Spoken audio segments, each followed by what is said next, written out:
Good afternoon, and welcome to the Voice of Wisdom. With over 60 years of experience as an investment banker, entrepreneur, investment analyst, economist, and venture capitalist, Morty Davis is Wall Street and capitalism personified. The over 400 companies for which he has raised more than $3 billion over the years have created a countless number of jobs and exciting new products. Through the Voice of Wisdom, Mr. Davis explores, analyzes, and debates the most topical political, economic, and social issues facing our world today. Joining Mr. Davis today for a continued discussion on the State of the Union is Yoni Cohen. Yoni is a current third-year medical student interested in contributing to public health policy and education in the future. He holds a degree in biology from Yeshiva University and has conducted medical research at various institutions, including Yale Medical School and Mount Sinai. And now, Mr. Davis and Mr. Cohen. Welcome back again. It's so great to be with you every Wednesday. I miss you the rest of the week. I think I'm going to have to expand my podcast to 6 days a week or something. But anyway, I'm delighted to be with you once again. And although we've gone through and we've debated many of the key issues that of Biden's State of the Union talk, there's several, 2 or 3 issues we didn't cover. So that's why I invited Yoni Cohen, to debate these other issues, amongst which are immigration, the deficit, and the government's polarization, the deficits in the government. But before I do that, I just gave a short lecture to my grandchildren, and it comes out of my book on Happiness Guaranteed or Your Misery Back. How to be happy no matter what. And I've read a lot of books on happiness. I'm clearly biased, but I believe this is the greatest book on happiness you'll ever read. Incidentally, the happiness subject is now the most popular subject taken by the students at Harvard. They love it. It's given by an Israeli. And now Yale has picked it up, and it's very popular at Yale as well. The two of the top schools in the United States. So let me just give you one short review of what I told my grandchildren, because I try to give them insights that will help them throughout their lives. And I said to 2 of the girls, I said, happiness is something that you provide for yourself. It's up to you to be happy. Other people are never going to make you happy. They can add to your happiness if you have good friends and know how to enjoy your friends and participate in society with good people. But it's up to you to pick out the things that make you happy. And don't let anything that depresses you spend time in your mind. It's up to you what you think about.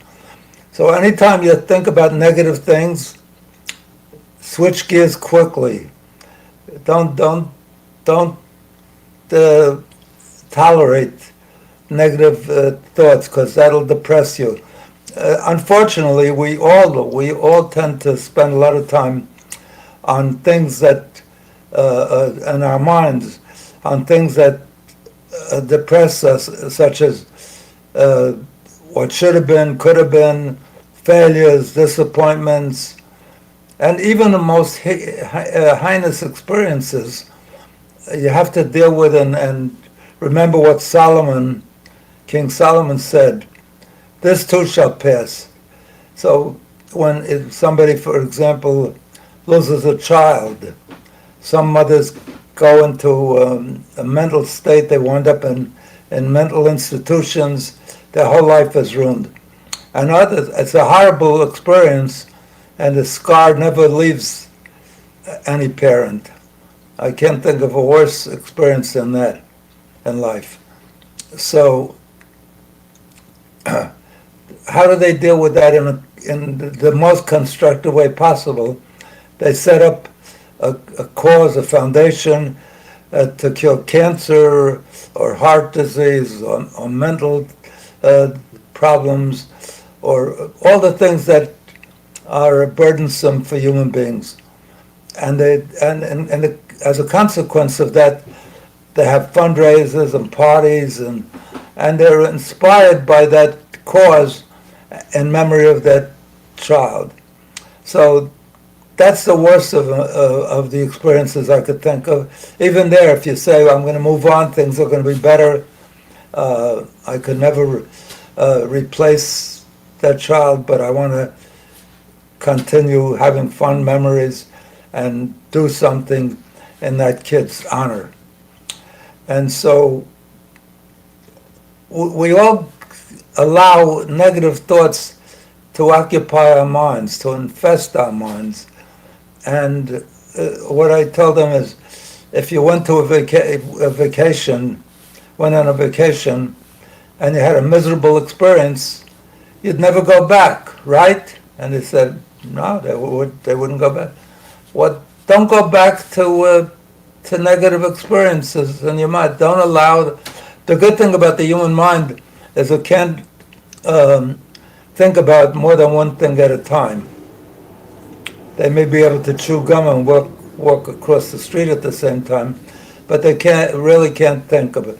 So whenever you have that feeling come on that you're going to say, oh my God, I lost $1 trillion because I didn't do X or Y, or if I didn't. There's so many things we are disappointed about, failures, things that happen to us that are imposed on us by other people. Don't go there. You know, the minute you go there, shift gears and do something you love. Go down and have an ice cream sundae, or turn on a television program you love, or go see a movie, or call a friend. Think of it this way. If one of your friends that you love is having a hard time, you're going to, if you're a rich, truly good friend, you're going to give them a pep talk. You're going to reassure them that things will be better in the future, that great things are going to happen, this won't matter, it was just destiny. And you do that for a friend, do it for yourself. The minute you go there and have those kind of feelings, start giving yourself a pep talk. There's lots of good things that you can do. Read a good book, go do some exercise, do anything that will distract you from that kind of thinking. So that was essentially the lesson I try to convey to them. I took a lot longer and did more examples, but I think it's useful for all of you to remind yourself to keep that in mind, that this too shall pass, and don't focus on negative things. Okay, so now I want to get to the issues of the subject of the debate for this week. And let me introduce again Yoni Cohen, a brilliant young man who's studying to be a medical doctor, and is hopefully in the future going to do a lot of research to cure diseases and treat patients to cure them. So he's a dedicated young man, and I'm delighted to have him on board. And what do you want to say about those three issues? If you have any strong opinion, we could start there. On deficits, on immigration, and on the behavior between our politicians and even our different. There's one woman I saw on television yesterday. She's a comedian, Roseanne Barr, and she's very right wing, and says that she voted for Trump, but her three daughters are all liberals, and she's always disagreeing with them and fighting with them and so forth. But at least she continues to try to have good times with them and live with them, and not, as some of these debates end up, they curse each other out, they punch each other in the head. As a matter of fact, as part of my debate TV that I was going to set up as a 24-hour TV program, 24 hours of debates where you could watch Lincoln-Douglas debates or current debates between presidential candidates or Oxford, Cambridge debates, Oxford University and Cambridge University, which have top debates, or Harvard and Yale debates. I'm intrigued by that. I like to listen to debates. I don't know how big an audience there is, but I assume there's some other crazy people like me, or interested like people like me, that would like. And you don't need 24 hours of debates. You do like most TV programs. They have 8 hours of programming, and then they play it over and over again, middle of the night, all day long. So one of the ways I was going to kick it off in one of the early programs is get two people who are well known, and to prompt them to get in, or train them, or what do you do? Direct them to get so angry at each other that one of them punches the other one in the mouth on television, and brings a major lawsuit based on that. It happened actually a couple of weeks ago in the Oscars, where I think it was Denzel Washington, and another African-American actor, and I think it may have been the other African-American, who I don't know, whose name I can't recall right now, said something negative, really terrible about Denzel Washington's wife. I think that was the way or maybe it was the other way around. Anyway, when he left the stage, she came back up and punched him in the mouth. So, and it led to a great deal of, at least, acrimony between the two, anxiety. I think they apologized profusely, but I don't think he's ever going to totally forgive him. So unlike Ted Cruz, who's one of Trump's biggest supporters today, when they were in the debate, and Cruz was his number one, lasted till the last one standing against Trump, and Trump had said such negative things about him. At first he said, Ted, your wife is ugly, and then he said also your father was one of the culprits that helped participate in the conspiracy to kill Jack Kennedy, our president. So, but they've reconciled, because Cruz is the biggest supporter. I'm being corrected.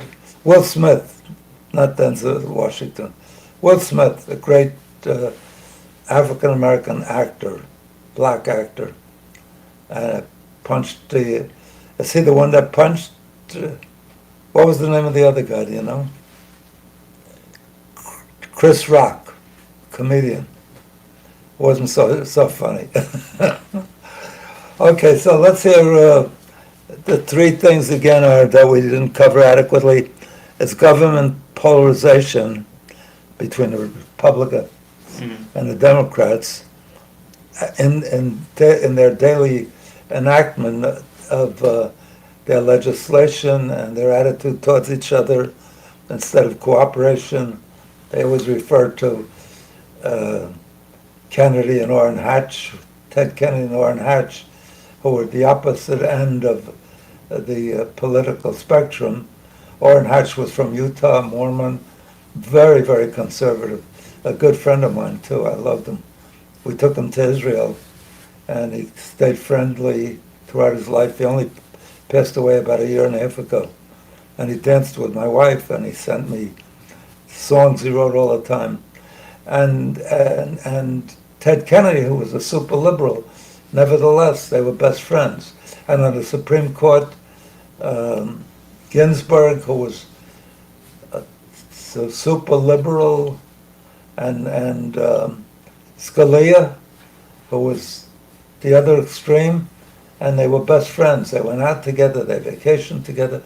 So it would be nice if we could get back to that situation.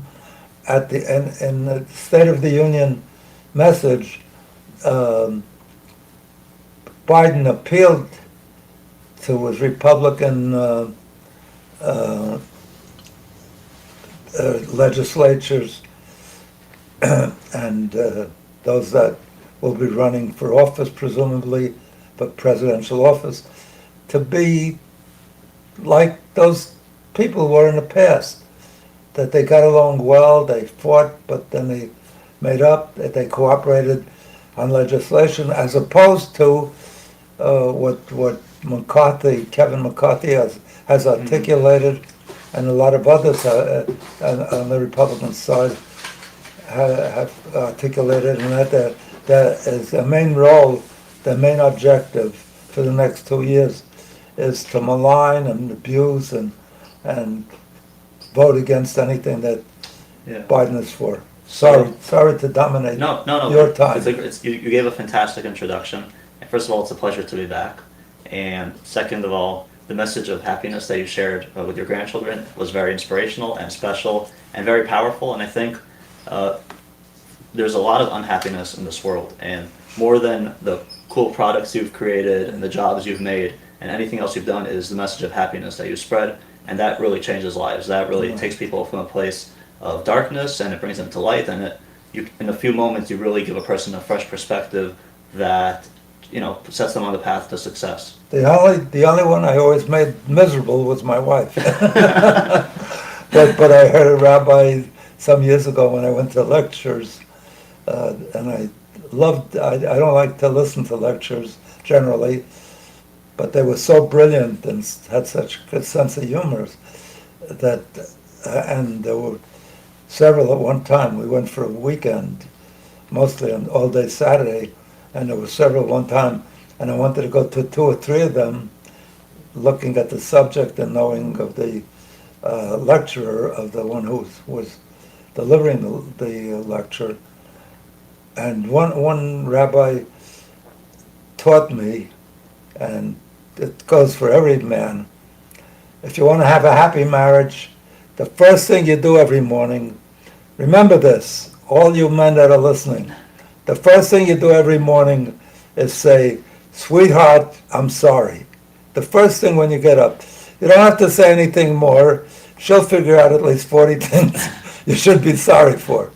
So at the end of the many years with my wife, in her life, she passed away about 18 months ago, I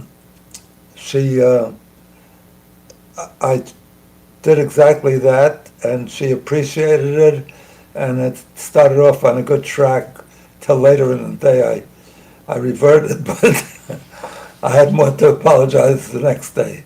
Anyway, go ahead. And then as far as having good discussions with people you disagree with, I think the podcast you host and me coming on is a perfect example of that, because after the podcast is over, we're great friends and we're able to sit down. And I think more and more people should be doing that. And I think that should be done by legislators. Yeah, you're a good role model for me. That's absolutely true, because there were several, at least 2 or 3 guests that I had that were so angry at me that they're still good friends, actually. Marjorie Taylor Greene just said we should split into red and blue. Blue what? Countries. I love to touch on that. Countries? Yeah, she or said states.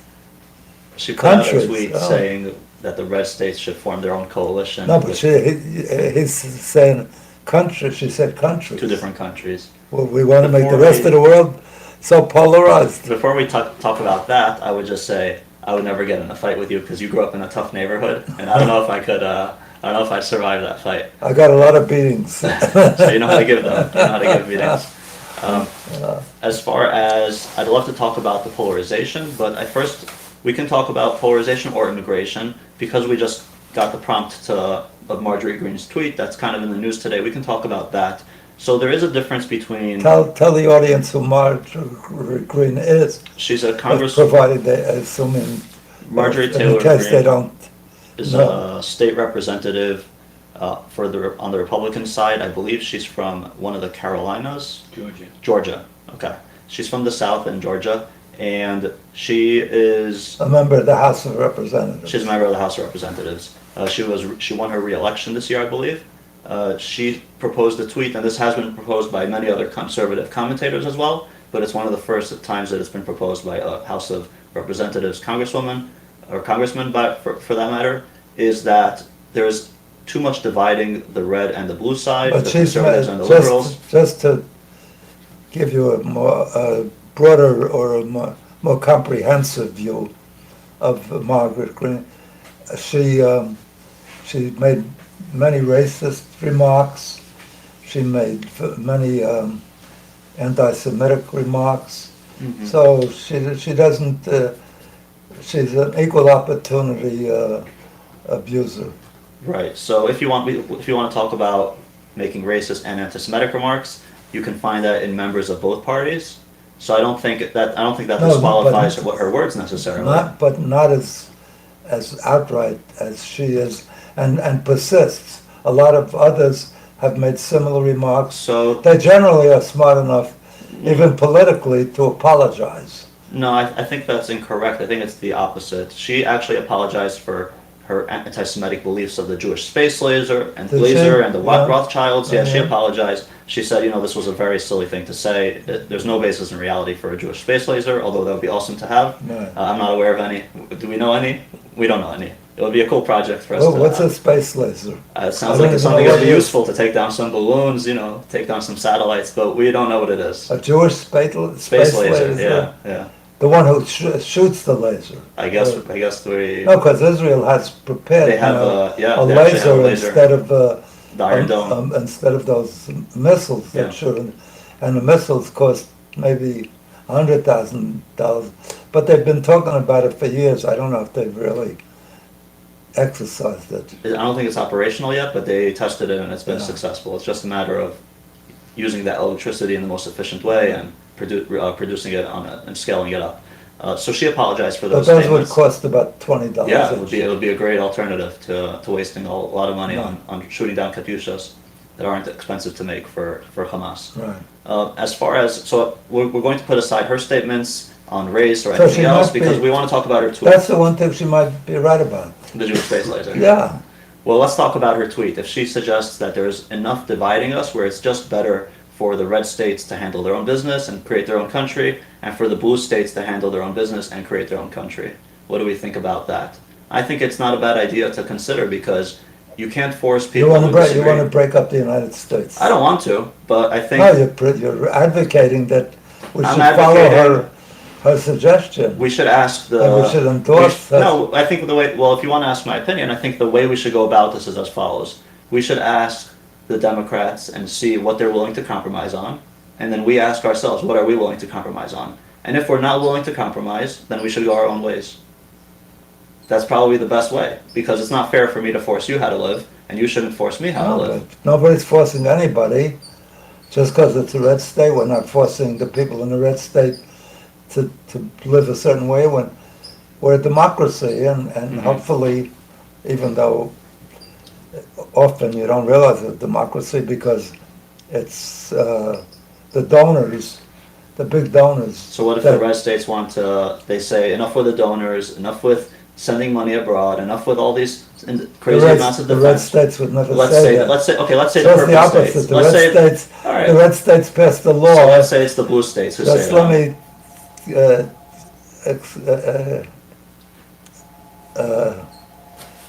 expand on that.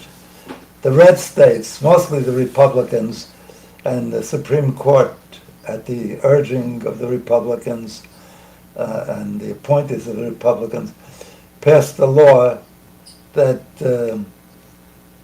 corporations are like human beings, and they have the right to free speech, and that donations are free speech. So before that, you were limited to how much you could contribute. And now there's no limit how much you contribute. You can, not directly, you got to do it through a PAC, but still, so it's the red states more than the blue states that are in favor of donors running the country. So let's say the blue Not states want to directly. change that system. What? If the blue states want to change that system, they say we're tired of that. Would you support that? Or you don't support breaking the United States up at all? No, oh, no, I thought you were asking if I support limiting contributions No, that we- to influence. Yeah, that we I agree on. absolutely. That we agree on. I absolutely, because we're supposedly a democracy, and in the democracy, what the majority, if it's close, okay, you know, but what a majority wants should get enacted, and the majority of Americans want much more gun control than the But it's than the split by Republicans. geographical. See, that's the thing why there is a difference between what makes a red state and a blue state.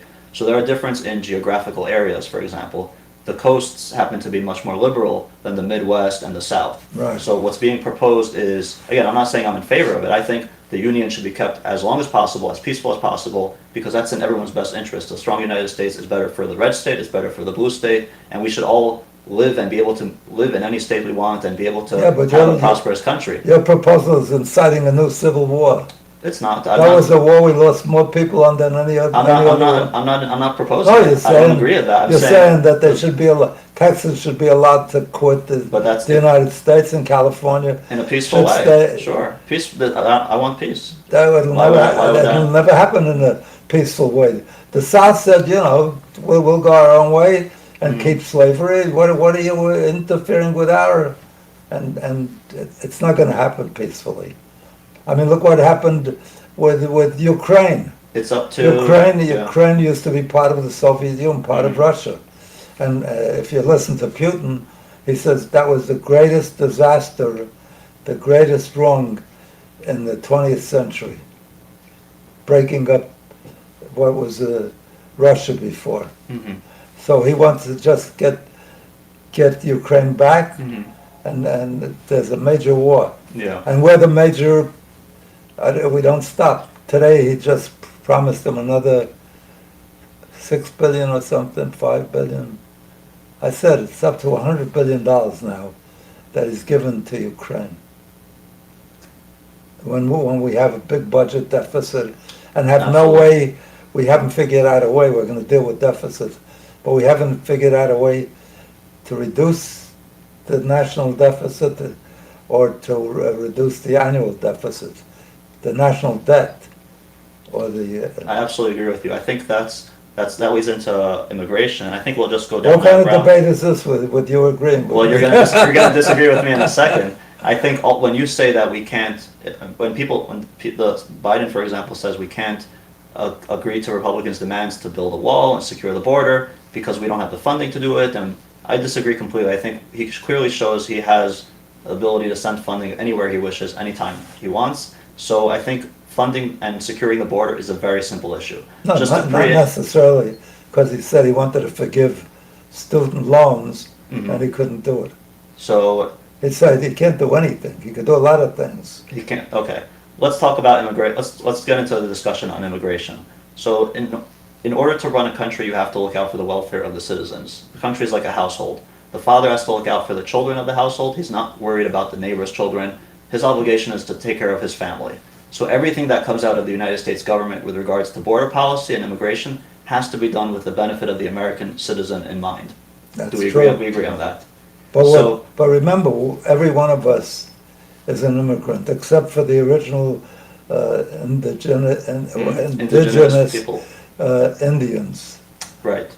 And we took the land from them. Yeah, they may have taken the land from someone else. No, They may have they taken the may land have, over I don't another know. tribe. But as far as we know, we took it away from the Indians. And all the old movies, I don't know if you watched a lot of the old cowboy movies, the Indians were the bad guys and the cowboys, the white Americans, were the good guys. And we always rooted for the good guys, for the cowboys.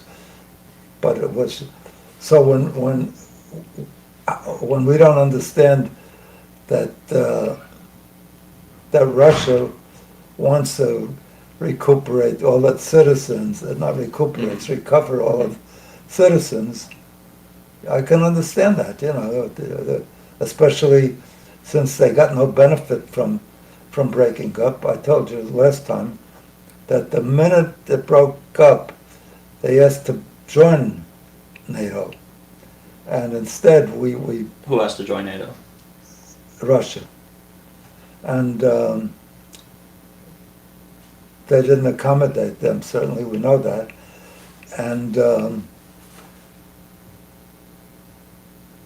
they almost instantly, set up missiles and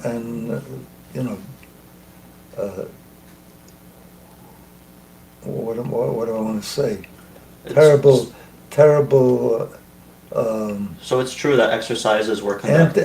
Anti-Russian on the border of Poland and Hungary against Russia. But there is a big country separating Poland from Russia. It's called No, Belarus. Poland is right on the border of Russia. It's near the border of Kaliningrad, which is a small enclave on the Baltic Sea. However, it's nowhere near close to Russia. There is a big country, Belarus, separating.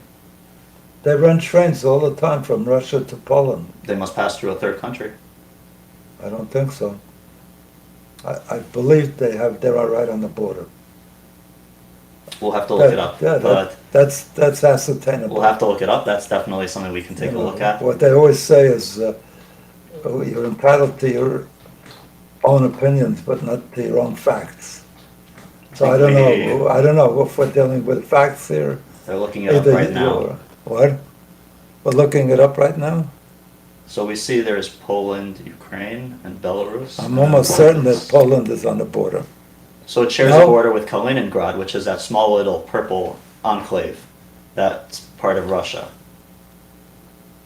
And there's trains going from Poland through to Kaliningrad, and Russia obviously wants to keep a presence in Kaliningrad, and it still wants to have transportation access to Kaliningrad, so taking over that territory is a declaration of war. But we never infringed on that territory, we never said we'd take it over or anything like that. So, and Russia never voiced like a worry that we'd ever take over it, because it knows that that's a red line for How it. far away are they from how far is the farthest that Poland or Hungary are from Russia?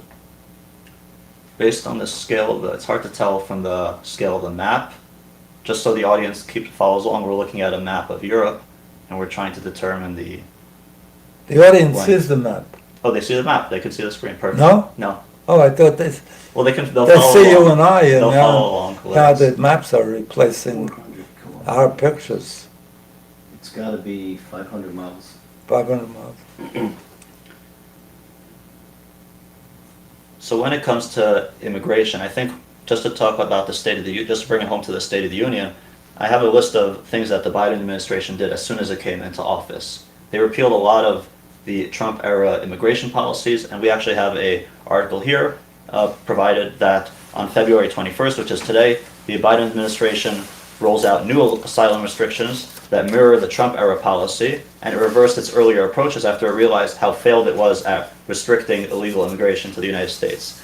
So, just to bring the background of this, the left and the Biden administration and the Democrats' consistent claim is that illegal immigration is not a bad thing, it's a good thing. There's a lot of jobs that need to be filled, and illegal immigrants will fill those jobs.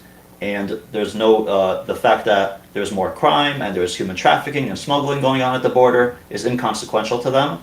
They also believe that, again, diversity is our strength, so illegal immigration needs to be encouraged. And if legal immigration was easier and there was less bureaucratic backlog, then less people would have the incentive to immigrate illegally. Just to provide. Incidentally, I don't disagree with any You of don't what you disagree? said. Oh, no, okay. Because Find something to disagree with. We should invite a lot of immigrants to the United States because we need them. Mhm. We have a declining population. I don't know if you realize that. We have more deaths than births. And that's not good for society because that limits the growth. And also, we have a shortage of people to fill jobs. There are a lot of unfilled jobs right now, and particularly jobs that Americans are not eager to serve in, like California. Most of the farming is done by immigrants that come over the border temporarily, in some cases stay forever. Mhm. So we need them. They're useful. And so we have to recognize that people outside of this country are very beneficial to this country. And that's why I'm very angry and disturbed at what Trump did with China. And that's one of the big reasons, I believe, that we have inflation, because by putting tariffs on China, all the products that were so reasonably priced, so they're cheap, and that Walmart and Home Depot and Target and Lowe's, like is a similar company like Home Depot, and all the dollar stores, all those products overwhelmingly, maybe 90%, come from, except the food products that Walmart has. But overwhelmingly, all the products come, and it was predictable. Nobody realizes it. It's predictable, just as I don't know why government, either Republicans or Democrats, don't realize that we have some leverage and some capacity to lower the price of oil by attacking OPEC, which is a cartel, a monopoly. They announced they want a higher price. They announced they're going to limit the supply. Right in our face. Right now we're suffering. They won't let it fall. There's so much inventory around, and they won't let it fall because they want the income. The oil companies had the American oil companies, as well as Saudi Arabia's Aramco and all the others, had the biggest increase in record earnings last year, at a time when the world is suffering from an economic challenge and potential inflation. So there's ways for us to deal with that. We put sanctions on Russia and on Iran for good reason. But there's every reason why we should be putting sanctions on cartel members and deprive them from the things they don't have domestically, wheat and rice and all the things that we provide to these countries without raising the price or doing anything to hurt them. And that's one of the greatest weaknesses of our political, and that's all because of crony capitalism.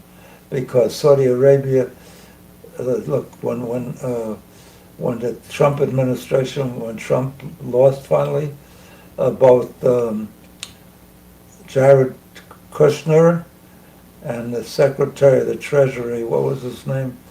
He was also from Goldman Sachs. Each of them got $2 billion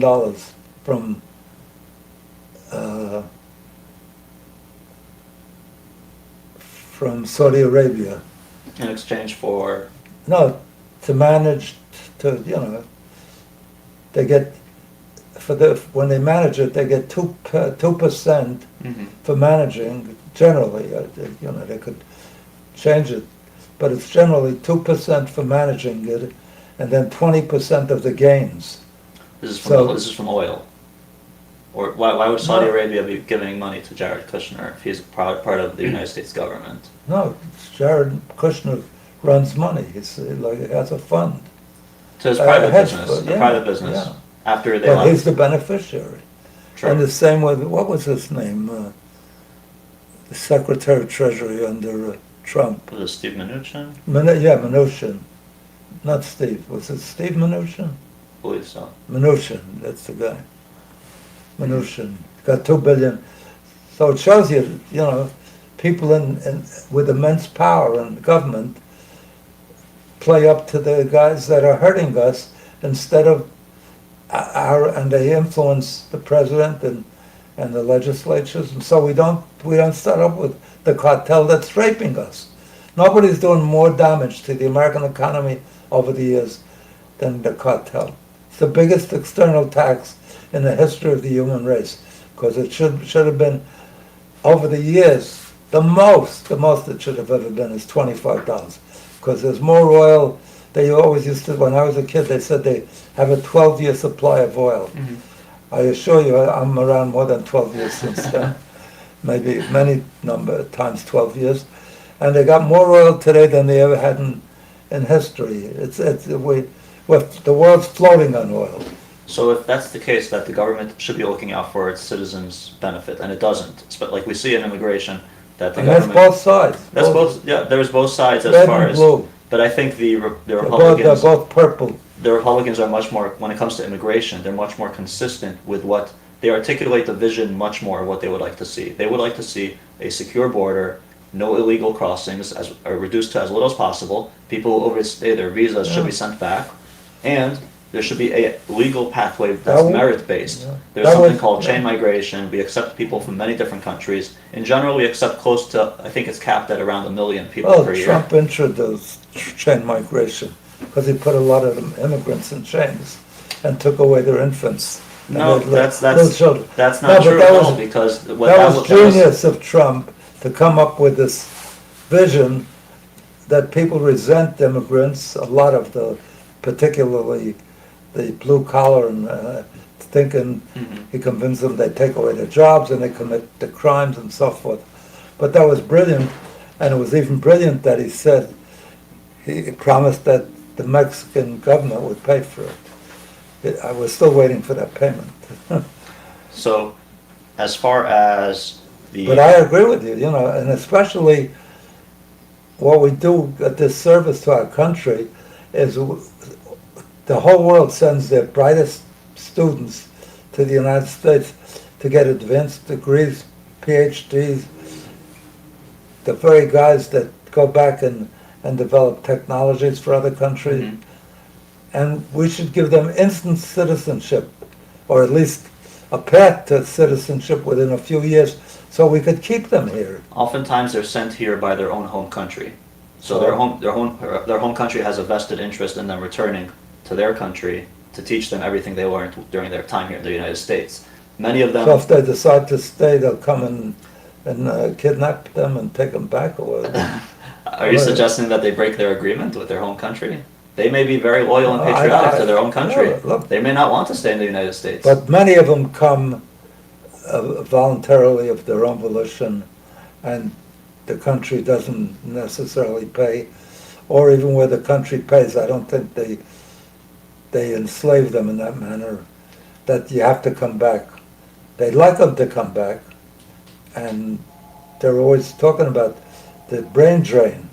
The United States gets a lot of those people. From Germany, we got the people that created the atom bomb, and Sputnik, and we get a lot of the guys who founded Google are 2 Russian Jews that while they were at Stanford they founded it.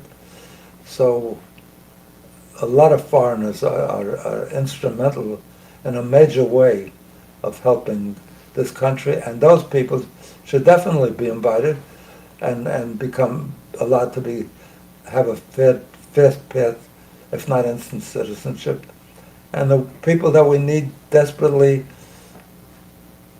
to pick our crops, otherwise they just stay there, because the one guy that owns that big piece of farmland can't do it himself, and if they're not available, as I said, Americans are not eager to do it because it doesn't pay the kind of money that the Americans want. So why can't we have a path for legal citizenship that's fast and available. For and legal, For not legal, illegal. that's merit-based, while reducing the amount of illegal crossings. I think I- that should be the priority. I agree with you. Another But there's point- also another thing, that we have an international treaty that says for people that are, what do they call them? Asylum. Asylum. Asylum We have to seekers. provide asylum for people who are in desperation, who are being abused by their own country, raped or killed by people in the country. So that's something we agreed to. Unfortunately, everybody claims Yeah. they need asylum, so that's very. We as So Jews we were- have to have we're- what do you call it? Instead of so many people working to keep them out, we should have many more people analyzing their resumes, their behavior, whether they be beneficial to this country. So, as Jews, we're particularly sensitive to the issue of asylum because we know that during our history, in the 1940s, many Jews tried to come to the United States and escape Europe, and they were turned away.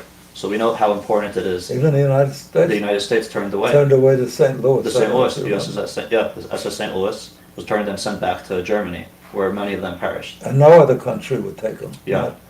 And And they circled around, They up and down the circled that coast to ship. Cuba, up then to Yeah, Florida, and nobody- then they returned to Europe. incidentally, China did take in a lot of. So did the Dominican Republic. They were isolated countries, so we know how important the asylum issue is. However, many of the illegal immigrants that come over are seeking a better economic life. They're not fleeing persecution for their race or their religion, and that needs to be separated. Now, the problem is if you let people... No, even if they're looking to improve their economic life, if it coincides with our desire for those people, that's good. So the problem So is that's what I'm that saying. Instead of the having people a crossing lot the of border are guards, not, the people and- crossing the border are not PhD students that are going to insert themselves into a company and start working on some kind of exciting technology. They're often people who are coming from very poor backgrounds that it falls on the United States to support. The classrooms have to now become bilingual in order to accommodate the Spanish-speaking population. I agree with you. And the healthcare facilities also become overcrowded. And again, I think could we help everybody in a perfect world? That would be amazing. If No, we could but I'm help saying, everyone. if But you. we can't, unfortunately. No, We have to I ration. agree with you, but instead of having all these guards to prevent all of them from coming in and not making distinctions between Mm-hmm. what's good for America and those that would be good for America and those that we should reject, we don't do that. We're spending a lot of time putting up walls and guard against them. I think walls probably work well, but they don't work perfectly. And so, I'm not against putting up walls, but it hasn't worked in many countries that tried it. So I listened to... But there are lots of jobs that we are most thankful for, even if the people got here illegally. And that is for these people that work on these farms that pick the crops that we would otherwise never have, or they would die from, just neglect to be picked. We have housekeepers and nannies and even nurses that serve in these. If you go to hospitals, a lot of immigrants and a lot of foreigners. I'm the son of immigrants, but the difference is that my parents came here illegally. They had to wait for years and go through the actual pathway and get green cards and citizenship. And many people who are waiting I'm online, with you. they don't want to be cut ahead of the line. They want to come here I think legally as well. immigration has to be dealt with in a more intelligent and organized way. It definitely has to be a more sober discussion. I was listening And I don't know why it isn't, Yeah, I was listening to... By the same token, the Republicans are against people who have been here more than 10 years and have paid their taxes and are constructive participants in our society. And the proposal to give them, even Reagan, I think, Bush wanted to give them, approval, accelerated approval after they check out that they're good people. If they committed a crime, they wouldn't get it, or if they didn't pay taxes, or if they lived off the welfare system or the safety net system. But they should be approved for citizenship. So that's the problem, that every time a bill is brought to improve border security, Democrats will say, we're not touching that unless there's some kind of amnesty included. Or we're not going to talk about border security unless it's lumped into the omnibus bill with, trillions and billions of spending. So the Democrats, obviously, they don't want to just go for border security. They would rather tack along their agenda and legislation to the issue of No, but immigration. that's what compromise and diplomacy is all about. So that's Diplomacy within the country But the between problem is the two that parties. this shouldn't be an issue that you have to compromise on. Border Why- security why? should Of border security course. should be its own thing that should be No, decided but on. why not, Border no, security but is why inherent not, to what it's is it inherent called? to a country's character. DACA, what is it called? DACA? The DACA, the Dreamers Act. DACA. The Democrats say approve the Dreamers Act and we'll approve some of what you want. It shouldn't be. That's That's like me the way, saying. that's the like- way it works. Maybe Government- maybe That's the way in- government works best. When it comes to domestic when issues. it's a prid quo, quote, like compromise. I agree. Compromise is good for a internal. trade-off when both sides can agree on something. But if each side is so stubborn, nothing good happens. I think I made a mistake. I said prid quo quo. Maybe it's prid quo quid. I don't know exactly. I don't know how good with my Latin. But when it comes to internal issues, that's fine to compromise on. Something like border security and what defines your borders and how you protect your No, but borders. why- Every why- country why is doesn't. it No, that- no other country no, goes but- through that kind of discussion like But we the do. Democrats aren't asking for anything that's terrible. Why wouldn't they approve it? Amnesty The should be DACA. amnesty should be a discussion that the entire American population should have input on. It should be something that's separate from border Look. security. Look, what do you call it? The Republicans, the Reds, won't agree to raising the deficit. What is it? The deficit, Mhm. the ceiling, the debt ceiling, not the deficit ceiling, the debt ceiling, and telling the Republicans say, we won't do it unless you cut programs that we feel should be cut. Do you know that And there they were some don't, Democrats? and they haven't come up with a suggestion. The only thing that's ever been thrown out, and most of them deny it now, is cutting Social Security and Medicare. So, is it possible to, let's put it this way, is it better to have pain now and get rid of the debt as much as possible, or kick the can down the road and let other generations deal with it and say, all right, we protected Social Security and Medicare, you guys deal with it now? Because ultimately it's going to have to be addressed, either now or later. It can be addressed in many ways. So you propose something like a That's the billionaire reason- tax. It's the reason this country could never go bankrupt or refuse to pay its bonds. It never has to. It has the ability to print its own money and pay it off with that. That hurts the rich people because it demeans the value. It's deleterious to the value of the American dollar. But it's not insurmountable. And meanwhile, the debt, we should differentiate debt, which they don't do, and deficits. When a family, they always compare it to a family. But if a family goes into debt to buy a house, that's not the same debt as when they blow it going on vacations or having wild times that are not necessary. So if we build infrastructure, that shouldn't be written off that year.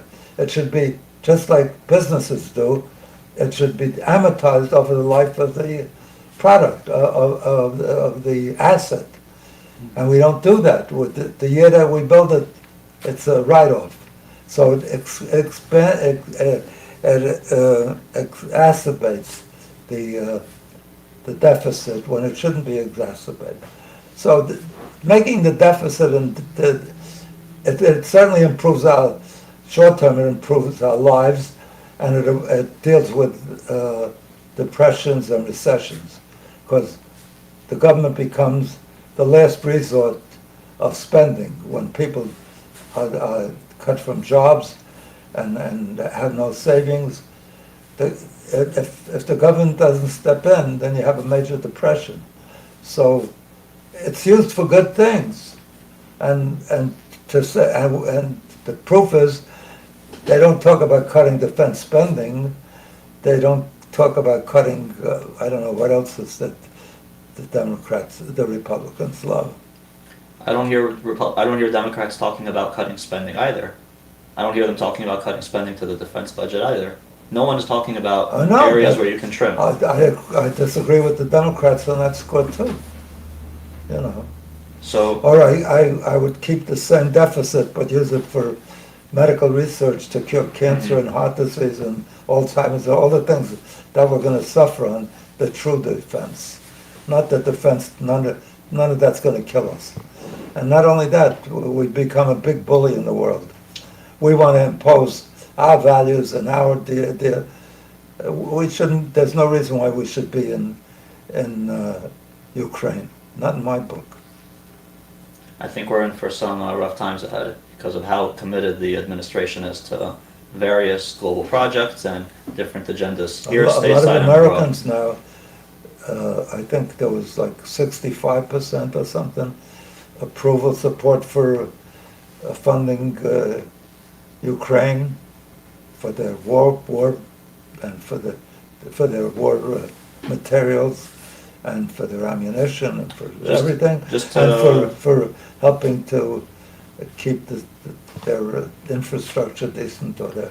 The idea of providing arms and money to another country in times of war is not new. We did it in the Lend-Lease form in World War II. We did it in World War I as well.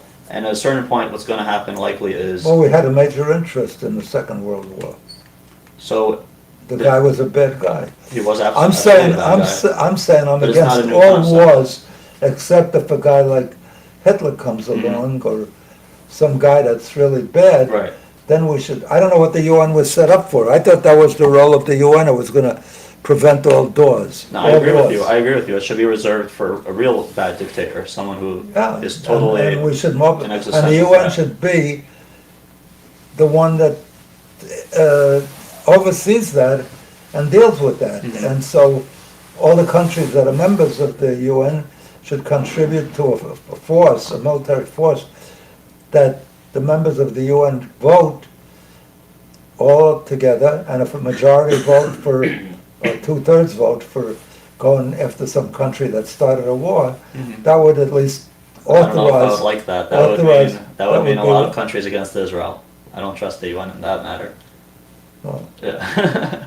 But I agree with you that it was created for a good purpose, but it's totally ineffective at this point in doing what it's The supposed biggest to do. joke is the attitude of the UN towards Israel, because every few years they change the head of human rights throughout the world, and it's It's always inevitably, or quite often, repeatedly, it's recurrently, it's Iran that's heading it up. It's all the countries that are the worst abusers of human rights. And when they say Israel's apartheid, it's the only country that has citizenship for people that are committed against Israel. Not all, but almost all. I don't understand. And are members of, are even allowed to be members of their parliament, and they take in immigrants from other countries. All these Arab countries that used to have Jewish populations, there's no more Jewish populations. You can't have a synagogue in Saudi Arabia or in Kuwait, and in Israel we have churches and mosques, and so, talking about apartheid is ridiculous. Yeah. And we help the whole world. I mean, Israel, Turkey. when I say we, it's not me, it's the people of the Jewish faith in Israel that send help instantly to every country that has problems that are visible. So that's abuse. That's hard. But it would be, they'd have to have a real good basis, not just saying apartheid. Talking about Israel, I guess, could lead us into the last topic, which is going back to what we started the show with, political polarization. So Israel right now itself, the left in Israel is totally up in arms about some of the judicial reforms proposed, but in general, the Knesset, and it's modeled after the British Parliament, is a very rowdy place. I don't know if you've ever seen it. You have members standing up and shouting across the aisle. Is that something that should happen? Like the British, like the British. Exactly like the British. Should that be something that the U.S. should move towards? I don't mind that. I think it's a good idea. Let them vent. I don't let Get they out the steam. vent. Well, we could get used to that because England has lived with that for years. It hasn't hurt them.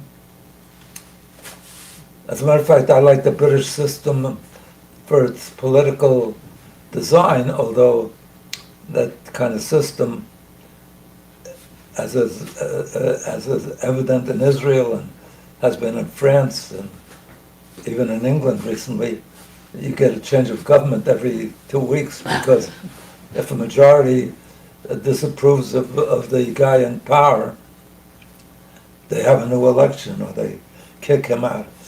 But what I like about it is when the person is voted in to lead the country, his policies are enacted because it's a majority vote and they have the majority.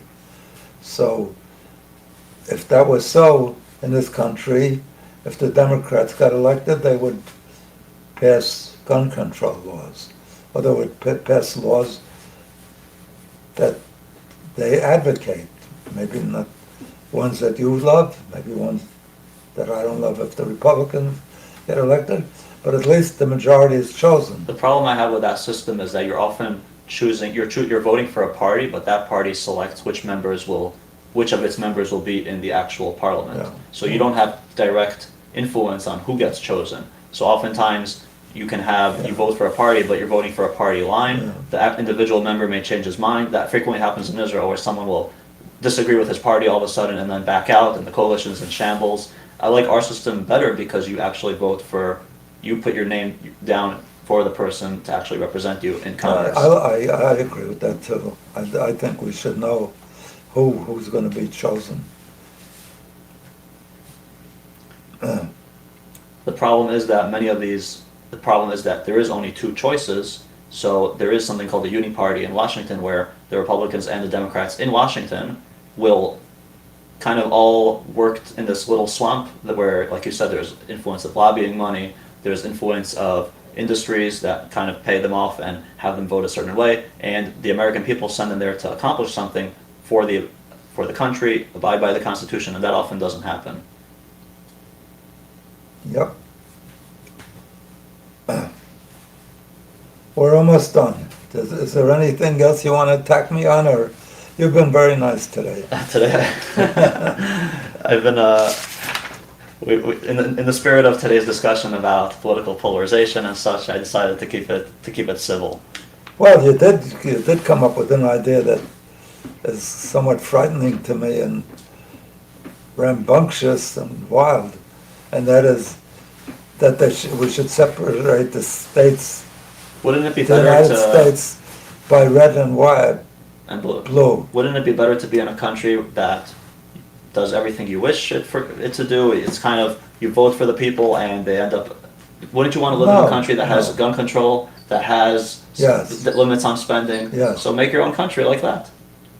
Be part of all the blue states can be part of an area that does exactly that. Remember, why should that be extended to people who disagree so strongly? Over time, some of the red states were blue and some of the blue states turned red. And that's the way it should evolve. It's not that we make it a pure, even if you wanted to do that, there's some states who are purple, and rightfully so. Purple, when you have a beating between two people, red and blue or yellow and green, you turn purple. So it's something I wouldn't advocate for, but I think it might be something that more and more people might start talking about because they view it as a way to peaceably have what they want. For example, you see it in the last few years. That's beyond anybody's proposal or acceptance. I guess we could say this. If you look at election trends and voting trends. That's very revolutionary, and I don't think anybody would endorse that.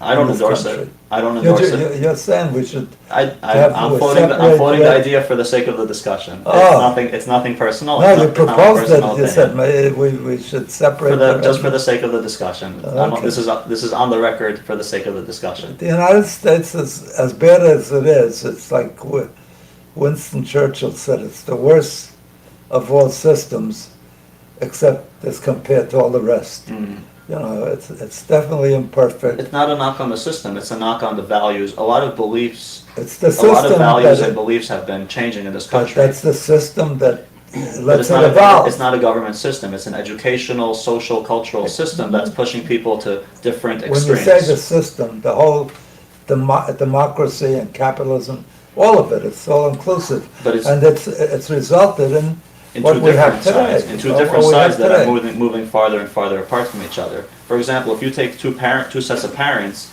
they may disagree wildly over what kind of education their child should receive. That's something that we didn't have an issue with 20, 30, 40 years ago. 40, 30 years ago, the Democrats and Republicans wanted their kids to be educated the same way. There was really, you would argue about taxes and spending like we do here, but you wouldn't argue about what your kids should learn in school or what your internal No, moral some people- values are. Many people that argue, but not as badly as Not as bad as it is today. I think the belief system of people has been evolving, especially in the last few years.